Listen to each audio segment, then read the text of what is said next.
parents need to start teaching their children that men aren't supposed to like protect and men aren't supposed to provide? Like, what does that look like if we're saying this is the solution?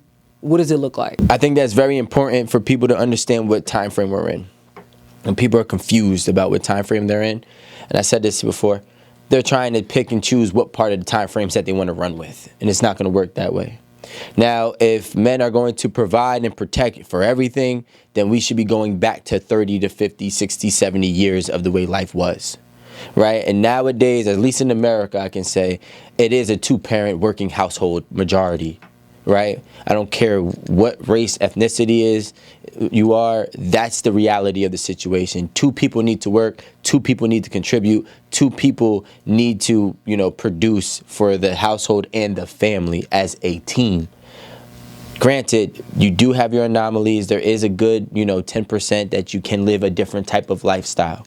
But for the realistic and the odds, the reality is you both are going to have to contribute. So your typical gender roles are not realistic. You're a woman, you're going to have to provide too. I'm providing, you're providing, we're providing. And it's not about me providing for you. And it's not about you providing for me. Are we committed to us? Right? Are we going to provide for us? Right? Everybody's so singular-minded that it's like, if I can't give to you, I'm not worthy. But then again, you can't give to me, so you're not worthy. So we're never going to have a solution here unless we understand that we need to give to us. And then if us have a family, that is part of us as well. This household, everything that falls underneath this household, everybody needs to provide for. Everybody needs to protect it in different ways. Listen, if you're a mother, you protect this family. How do you protect this family? You don't go out there twerking with your kid in the club. That's how you protect this family. You're protecting our image. You're protecting our integrity. Okay, how am I going to protect this family? No man is going to walk in here and touch anybody. So now we're both protecting. We're both providing. And that's the only way that we really need to have, only mindset that we can have to really have a solution. Question. So men, and I'm just going off what you just said, so do men not have a responsibility to protect the image of their family? I'm not saying that they don't. I was just giving a example because we already know how the critics are. If I say women protect, they're going to be like, well, how am I supposed to protect? You're supposed to be the man. Well, one of the ways that you can protect is through this. When there are different ways that you can protect, everybody needs to protect the integrity of everything.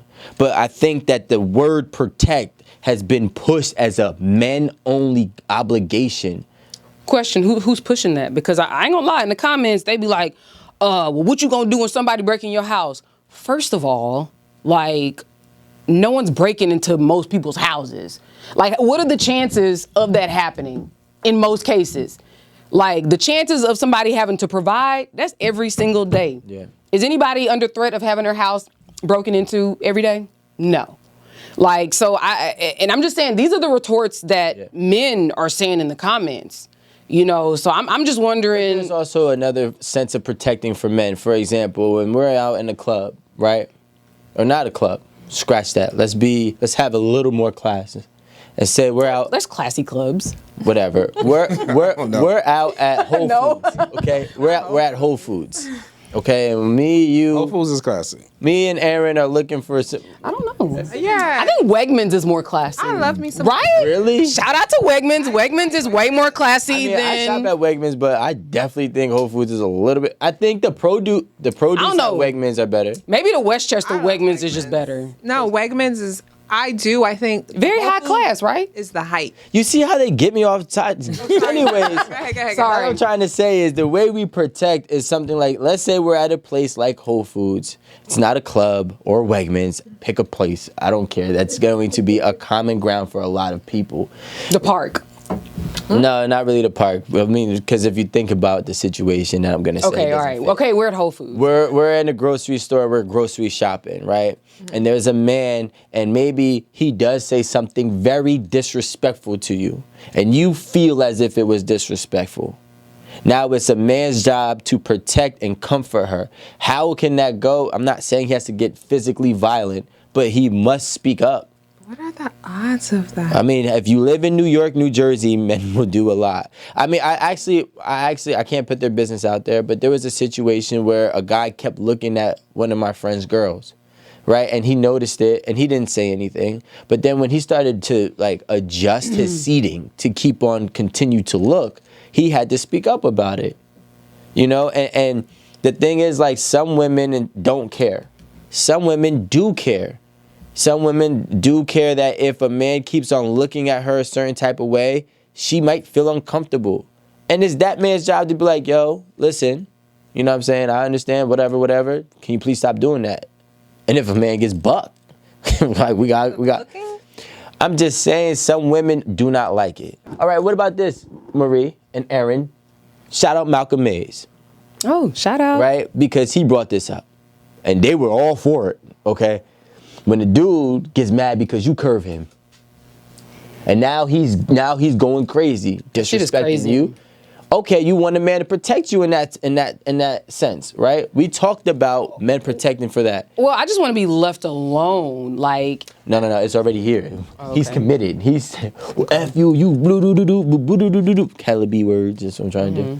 You gonna want somebody to protect you, and it's not usually gonna be a woman that's gonna be able to fight a man. Just want to insert, generally another man is not present at that time. That's why he feels he has the ability. Oh, that's a good That's point. not true. No, he said beat dudes up. No, that's not what he said. Like, generally, when a man oversteps because there's not another man there, so he's like, it's like, oh, this food is left open, I'm gonna go ahead. Like, No, that's not true. I didn't see that happen in the middle of New York City. I didn't see it happen in Manhattan. I actually seen it happen around the corner from our old loft. And there's men present. There's a lot of people present. I got a question for you guys, right? Rico said something I think was interesting. Rico was like, the job of the couple is to protect each other, is to do everything with each other, to make sure that they're good with each other, right? But one of the debates that we've been having is that, how do you do that when you're splitting the bills? You know, because a woman could be a great team builder and a man could be a great team builder. But the requirements, and I don't want to come across like, I don't want to sound misogynistic, but it feels like for a woman to be a great team builder with you, you must provide completely for her. I don't know what it is for the man to be a great team builder, the woman must be submissive. And it's like, if she's like, I don't want to be submissive, and he's like, I don't want to be a provider, you know, I can't provide fully, but we could split it. I think there's a combative component that starts happening, because she's like, I'm not going to be submissive completely because I feel I'm splitting the bill with you. And then he's like, well, I can't fully provide because I'm not in that position. The numbers don't work. And then there's this combativeness that happens. But how do we get to that place where Rico is saying, Aaron, when Rico is saying that all of that, we need to move that out of the way. We need team building with each other regardless of circumstances. I have a question. So, and this was mentioned earlier, I don't know who said this, about money. First of all, will a man be okay? Yes. Oh, no, I'm saying, no, but, generally. Do you generally, when you look at people you know, Yes. do you feel like most men are going to be okay with not, let's, hold on. Being a sole provider? I don't want to say soul, because soul is very hard these days. So maybe like Majority? 70-30 or like 60-40. No, 70-30. Is he on the 30 and she's on the 70? Or is he on the 70 and she's on the 30? Let's say that she's 70 and he's 30. Yeah. How many men do you know who would actually be okay with that? Not be threatened, can still, I guess, flex their masculinity, still protect, you know, because, and this is just my perspective, it seems like men want to be able to do that so that they can say, I'm protecting and I'm providing. You know what I mean? Whereas when your woman is providing, like, is your ego bruised? Are you okay with that? If you're over the age of 30, you can't do it. That's what my opinion is.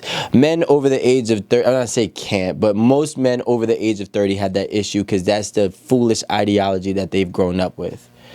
If you are under the age of 30, for example, when I graduated high school, there were the same amount of women in college they're actually, my college, it was a 65-35 split with women to men. 65 women? Women, Okay. 35 men in college. Wow, that's a lot. So since I was growing up, in my life, and people at my age, we're used to women getting money. It don't intimidate us. You saying the Men generation, that's older, they don't know. my generation, like Generation X. Yeah, you guys have And millennials. Well, no, He's a yes. millennial, right? No, I am the first year of millennial. Right, so he kind of don't count. 1993. You know what I'm saying, to whatever. So like, He barely made it, like by the skin of your teeth. Actually, 2 years, my fault. Me and Aaron went through this already in the text message. Stop putting my business out there. Like I'm trying to tell you. You're the one that said the year. Because I think that, like, you know what? Here's my thing, and this is gonna sound crazy, but it's just a personal opinion. Me and my friends always said, if you graduated from 2000 in high school, if you graduated from 2010 and beyond, or 2010 and before, you're lost. You're in no man's land. Right? 2010 and before? if you graduated before 2010, you are in no man's land because the world has changed so much. Yeah, and you missed out. Like, you're not even near the curve. You see, like, when I was in high school, I got, like, my first freshman year is when iPhones came out. Right? No. You're behind. No. People who are after that or before that are behind. The millennials are the only generation who can operate perfectly within the Gen Z. That's not necessarily true, because I'm trying to tell you, That's one of the main characteristics. No, but I'm telling you because I was there, Aaron. We call them 2010ers. We call them 2010ers. They don't get it. Because they're lost, because when they graduated high school, you got to think about it. Or when they started high school, nothing has really transpired. Facebook just started. So they are already 18 years old, and Facebook is already started. By the time they're... Wait. For the record, forget about Facebook, forget about MySpace. We didn't even have the Internet. Yeah. I graduated in 95.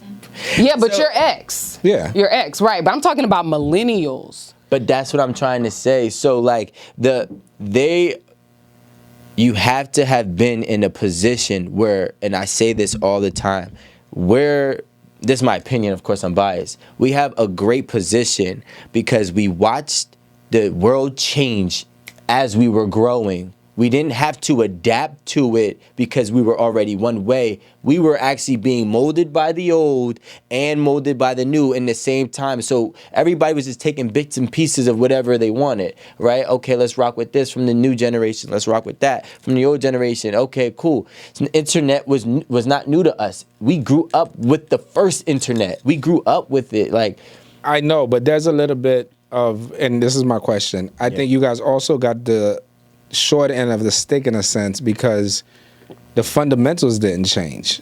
How to get a mortgage didn't change. Yeah. How to get a college degree didn't change. And how to maneuver life didn't how to change. maneuver life. But we got that from y'all though, because we were still being raised by y'all. See, now the people who are younger than me, right? Like when I say younger, I mean like the new generation, like 2, 3, 4, 5. They're in for a rude awakening because the fundamentals have not been taught. We are the last generation where the fundamentals was given to us, and then the first generation of when the world was changing. So we kind of got a best of both worlds. No, but what I'm asking you, but what I'm asking you is that, No. all right, I'll take it. Let's say we'll go to 2011 when someone was, if I met someone who was 25 years old in 2012, because I just want to keep the math simple. Damn. They're 25 years old, and they're telling me, I'm 25, you don't understand what's going on in this new world. And I'm like, I don't.